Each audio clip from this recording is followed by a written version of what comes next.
Hi, I'm Nela Dunato, artist and designer.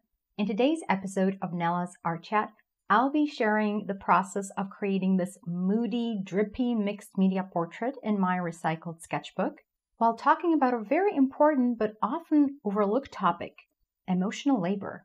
What kind of impact it has on creative workers, why we often find personal work easier and less draining than commissioned work, and how we can protect ourselves from excessive emotional labor so we don't burn out.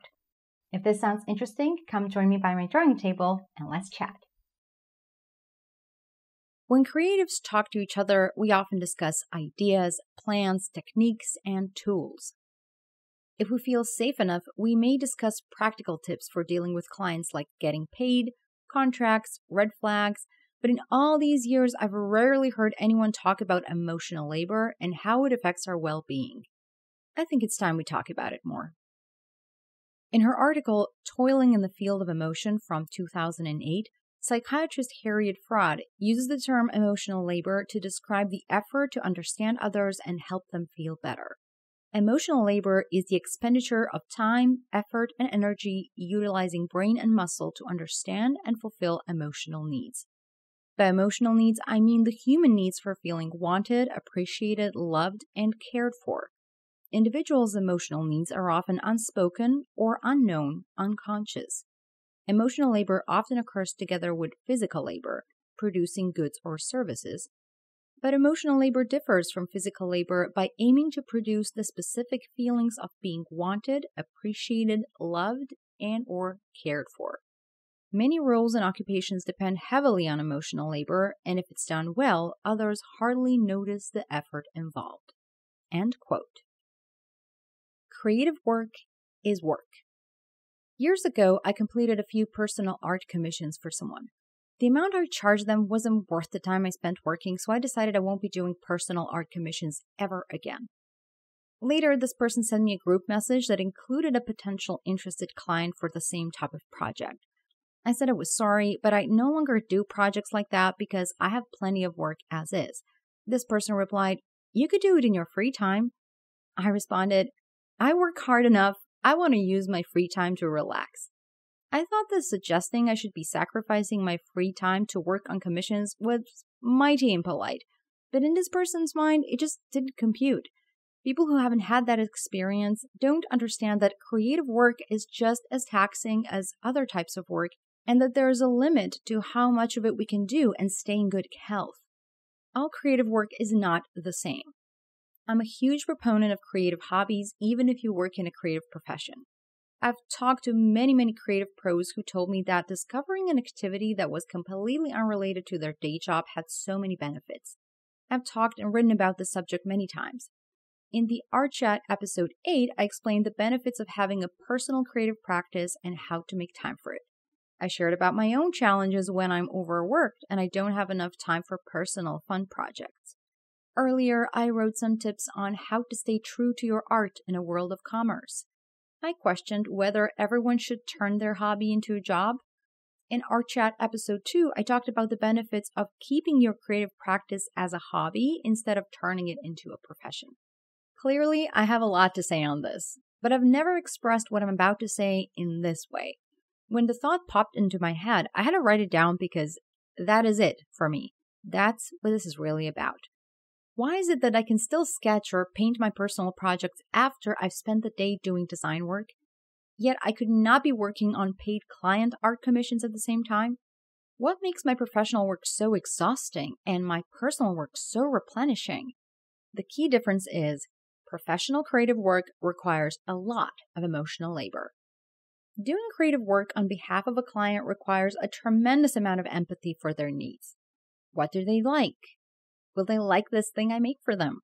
How much they're willing to pay? Will they think the results are worth their investment? How responsive should I be in my communications?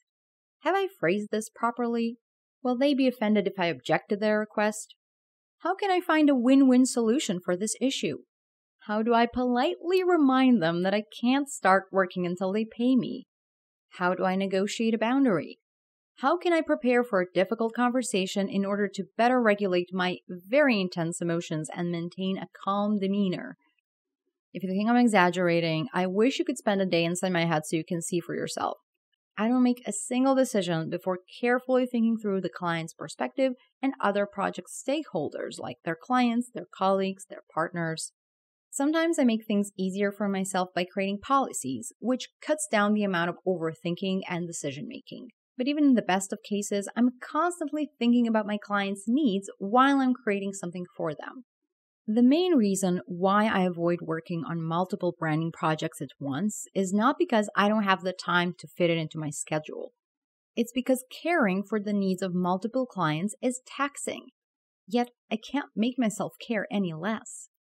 Creating out of my own inspiration and for my own enjoyment is as relaxing, freeing, and unburdened as it gets.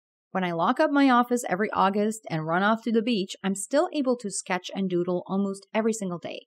When I take a mental health break from client work and teaching so I don't burn out, I can still create my own original artwork. If I've allowed myself to actually burn out, then it's a different story. When I've evicted the client's projections from my mind, I can tune into my own authentic thoughts and experience my own authentic emotions. This is what my personal creativity provides to me. The opportunity to shake off all external expectations. Yes, personal creative work still takes effort. Yes, it takes skill. Yes, it takes focus. But it takes little to no emotional labor. Once you wake up to the reality of emotional labor, you recognize it everywhere. It was here the whole time. I just didn't have the word for it. My grandmother never knew about this term, yet she labored all her life. My mother understands the impact of it, but I don't know if she has learned the term. Entire generations had their labor discounted because it didn't feel real. Thankfully, our generation understands the impact of emotional labor on people's well-being. We understand now that some of the lowest paid jobs have some of the highest demands for emotional labor and that it disproportionately impacts women. Emotional labor in itself is not harmful, but forcing people to provide excessive emotional labor can cause serious harm. Emotional labor should be recognized and valued. Emotional labor is not free. Those that perform it are paying the price. Since we can't put a price tag on it, we're basing our fees on measurable parameters, concrete deliverables, or time spent working. That's fine by me as long as I'm compensated well enough that I can take time off and recover. There is, however, a well-known concept of a PITA client fee in freelance and agency circles reserved for demanding and unreasonable clients. In this case, the disproportionate emotional labor such a client demands is quantified, but only internally, of course. The client doesn't know they're paying more than other people. Different jobs require different levels of emotional labor. Since the amount is not clearly outlined in a job description, different people performing the same job will expend different amounts of emotional labor based on what they feel is needed. This largely depends on their personality and circumstances. People that were socialized to cater to the needs of others will expend more than people whose needs were catered to. Someone who was raised as an only son expends much less emotional labor than someone who grew up as the oldest daughter. Members of ethnic or other minorities are often forced to expend a disproportionate amount of emotional labor in order to prove themselves and counter prejudice. As long as the importance and value of emotional labor in the workplace is ignored, it will keep falling onto the backs of those who have been traditionally exploited. When I was a creative agency employee, my supervisors shielded me from a big chunk of client-focused emotional labor. They led all the meetings, and I had no direct communication with the clients. Sounds great on paper, but this had many downsides. I wasn't able to vibe check the clients, ask clarifying questions, or push back when they had unreasonable requests. By the end of my employment contract, I was emotionally checked out. By becoming a freelancer, I knowingly took on a great deal more emotional labor than before, and it resulted in higher quality of my work and renewed passion for my profession. For me, the trade-off is worth it, but I also have to balance how much of myself I can afford to give to my work so that I still have plenty of capacity left for living my life. How much is too much? Those of us who run our own businesses can choose how much labor we're willing to expend, but only if we're aware of it and we have a healthy sense of boundaries. Unfortunately, many people don't, so we're roped into our practice role by default. It's hard to change old habits. It may not look like a choice if we've been conditioned to think that any misstep we'll make will result in retaliation. Liberating ourselves from the obligation of extreme emotional labor often takes years of psychotherapy and self-healing. Before you judge me or anyone else for bringing this burden onto ourselves, try to understand that developing this habit wasn't our conscious decision. It was an act of self-preservation in challenging circumstances. The signs of excessive emotional labor include burnout and mental health crisis. If you work a job that isn't considered stressful or physically demanding, you may wonder why it gets so tiring sometimes. I was confused as well. I have the job of my dreams, I set my own very reasonable hours, and I exclusively work with kind and smart people who respect my expertise. And yet I still find it tiring. Not always, but more often than I think I should. Certain projects exhaust me more than others. I've also noticed that my anxiety spikes and I get nervous sweats when I'm expending emotional labor, such as client meetings, writing challenging emails or text messages, or teaching a workshop. Yet I can spend a whole day talking with a close friend and still feel comfortable and relaxed. It's not an introvert versus extrovert thing. It's the high stakes of having to respond gracefully even when faced with uncomfortable situations. How to conserve emotional energy? I don't have a secret how to intentionally expend less emotional labor in any given situation. I'm often oblivious to it until it's too late, but I've learned how to save energy by limiting situations where emotional labor is needed. Tip number 1, operationalize your creative process. I've written about designing your creative process so you can serve your clients in the most effective and efficient way possible. The more concretely you define the steps of your process, the less ambiguity there will be when you have to work or talk to clients. Ambiguity allows for opportunities to improvise and get into discussions that may be an unnecessary energy drain. 2, write canned responses. If one client asks a question, another will come along eventually and ask the same thing. If you've come up with a tactful answer to an awkward client question, save it and use it every time. Thinking about the perfect response requires more emotional labor than copying, pasting, and customizing it. Templates save both your time and your mental energy. 3, reduce work hours. We're expected to work fixed hours, but more often we work until we feel done. My normal approach is to keep working while I have the energy because I can't predict when I'll have a low energy day and I feel the pressure to make up for it. But as I've gotten more serious about my health, I started clocking out earlier if I've completed my work for the day, even if it's way earlier than usual, or I worked longer hours the previous day and feel like I've reached my weekly quota of productivity, or I've had to show up at an event this week like a workshop, conference, or a consulting gig and need extra recovery time. During my off hours, I try to take my mind away from work by listening to podcasts, doing chores, drawing, reading fiction, etc. No business books, no work-related talk, just the opposite. Your clients don't need to know that you're not working. You're simply not available. 4, set communication boundaries. I wrote an entire article on setting appropriate communication boundaries with our clients and audience. In short, reducing the amount of time you're available to communicate means reducing the amount of emotional labor. I don't read my work email in the evenings and on the weekends. I don't use text messages for work communication. It's a perfectly normal and reasonable boundary. I would not ask more of the professionals I hire.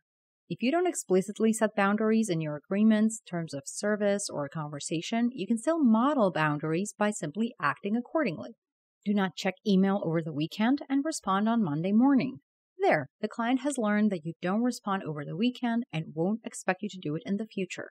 If they ask you about it, you simply say, I don't work over the weekend. Responding to messages is work. Reading messages and thinking about them is also work. I've ruined many evenings by reading a message right before logging off and then thinking about how I should respond to it the following morning instead of relaxing. Unread messages can wait until you're ready to respond to them. Turn off your notifications and don't get sucked into work while you're supposed to be living your personal life. 5, break the ice. I feel more relaxed and less concerned with how my clients perceive me if we've shared an honest, vulnerable moment and it wasn't awkward. Basically, we've entered into friendly territory, not just business. I'm not saying you have to become friends with all your clients because that's not always possible. I find that it's important to be on the same wavelength with my clients in order to do my best work. Some example of ice-breaking moments may include switching from formal to informal pronouns, titles, and names. This depends on the language and culture. Sharing a personal story the other person relates to. Dropping a curse word and nobody takes offense. Asking a potent question that prompts serious thinking and expressing of personal values. Getting closer to someone can relieve some emotional labor, but getting into a conflict-prone relationship with someone creates more emotional labor. That's why it's crucial to 6. Watch out for red flags. We all have that one difficult family member that can't stand opposing opinions, so we play nice to avoid conflict. But if you feel that way about a client, you shouldn't be working with them. Learning to recognize high conflict personalities takes experience. We all make mistakes and get involved with people we really shouldn't have. But once you realize you're dealing with a challenging personality, get out of that relationship as soon as possible. The money is not worth it. Remember, you're expending valuable emotional labor that they're not paying you for. I know you'll probably feel guilty when you turn down a prospective client that displays red flags, but a bit of guilt will save you from weeks or months of misery. These clients will wring you like a wet rag and leave you too exhausted to work on other creative projects. People that act entitled in the beginning will not become any better with time. If anything, they'll become more and more unhinged. I'm speaking from experience. If someone makes you even a little bit uncomfortable, that's your intuition telling you very clearly that you should stay away from them. 7. Cut out draining interactions. If you're a content creator or an active member of online communities and frequently get into debates that leave you drained, consider shutting down some of the communication channels either temporarily or permanently. I know it's hard. I've done it many times when I felt like it's doing me more harm than good. Most recently, I closed my Twitter account. And I know that I'm creating the problem for myself because I just can't ignore when people say something dumb. I have to get involved.